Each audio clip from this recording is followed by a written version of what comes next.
Hey everybody, I really enjoy coming home from work and sitting out on my back porch to unwind a little bit and enjoy some fresh air. But with the sun where it is in the sky, it's a fairly unpleasant experience with getting a sunburn on this side of my face and squinting all of the time. So in this video I'm going to show you how easy it is to install a retractable sunshade that you can use to shade your back porch. And then you can enjoy your backyard again. Let's get started. Now first off, I want to be very clear. I'm not endorsed or supported at all by Coolaroo. I purchased this sunshade myself with my own money, and I did so because it looked like it was going to be the best shade to fit my particular situation. When I purchased the shade, I looked around online to see if there were other tutorial videos out there already, and I couldn't find any good ones for how to install this sunshade, and that's why I decided to go ahead and produce this one. Here's a brief look at the things that come in the package. You get the sunshade itself all rolled up nice and neat. You also get the rod that you use to raise and lower the sunshade.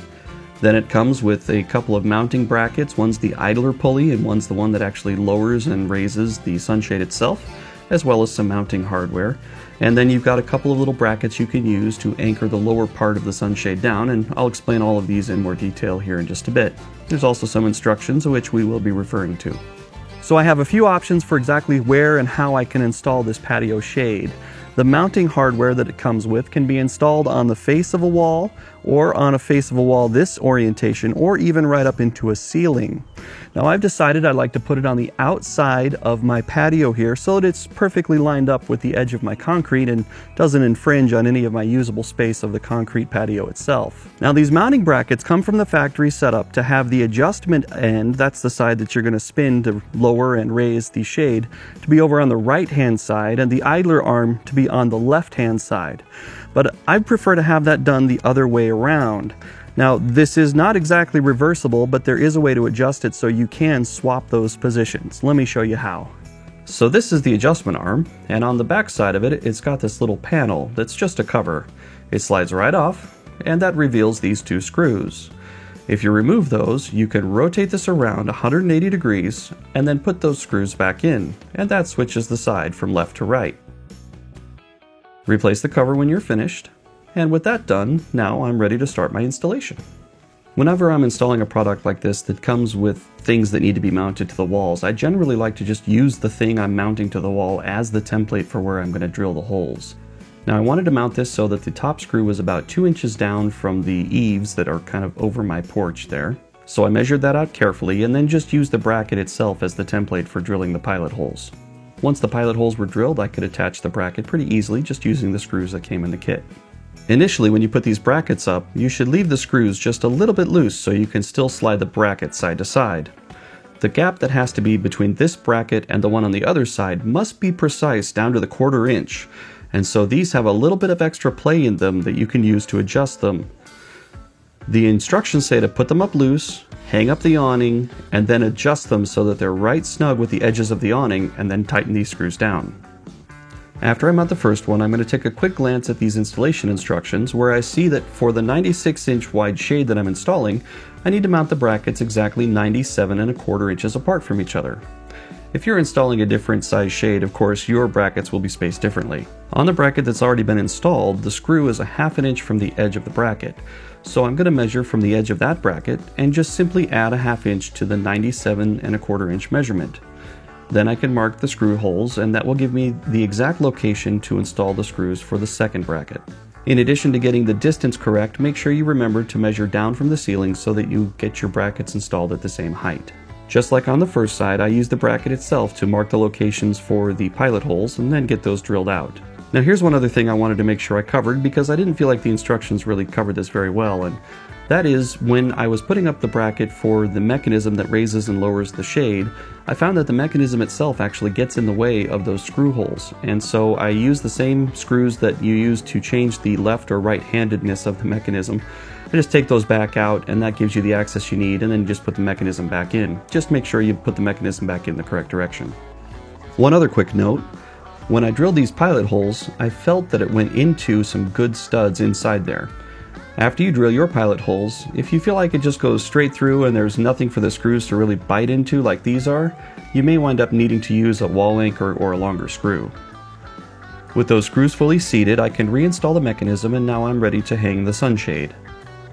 Actually, hanging the shade is pretty simple, but there is a little bit of a trick to it. You want to start on the side that's going to have the mechanism that raises and lowers the shade, and push that all the way in so that the shade is completely seated on that mechanism.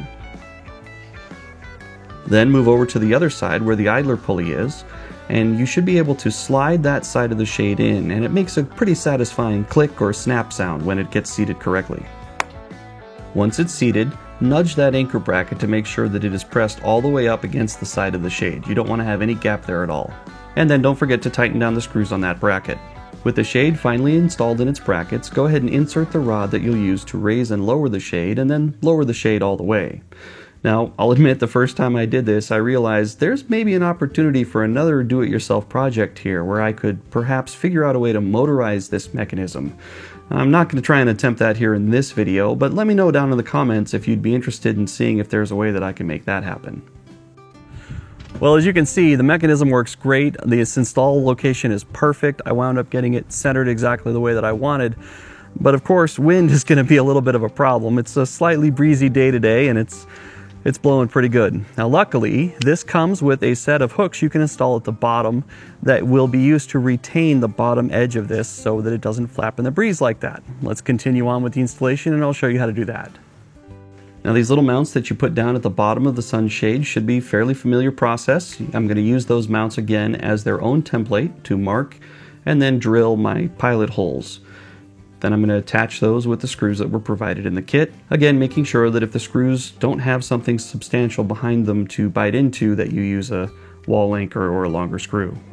Next, at the bottom of the shade at either end, there are these little rings like you'd have on a key ring. These are where you're supposed to attach the short little elastic stretchy cords with the ball at the end. Go ahead and get those threaded into that loop, and then hook the ball end into that little anchor you just installed. And then raise up the shade a little bit so it stretches that out to provide a little bit of tension. This will keep the shade from blowing around in the wind. Now that's as far as the instructions go that came with this sunshade, but I decided to go one extra step. I wanted to have some way to retain that rod that's used for raising and lowering the sunshade so it wasn't blowing around in the wind and banging into the pillar of the side of my patio. So I picked up these little mug hooks with the rubberized coating on the outside, found a convenient location, drilled a little pilot hole, and then screwed in the mug hook. And this does a great job of keeping that rod in place where it's always available and ready to use but doesn't blow around. Well, that's about it. I hope you've enjoyed learning how to install this sunshade, and if you've got an area of your yard that could use a little bit of extra shade, maybe this is going to be a good fit for your situation as well. If you've enjoyed this video, you can let me know about that by hitting the thumbs up down below, and if you've got a question about something I did or some feedback about how I could have done it better, please let me know about that down in the comments. I look forward to hearing from you there. If you want to see more content like this, of course you can think about subscribing, but there's never any pressure there from me. And as always, thank you very much for watching.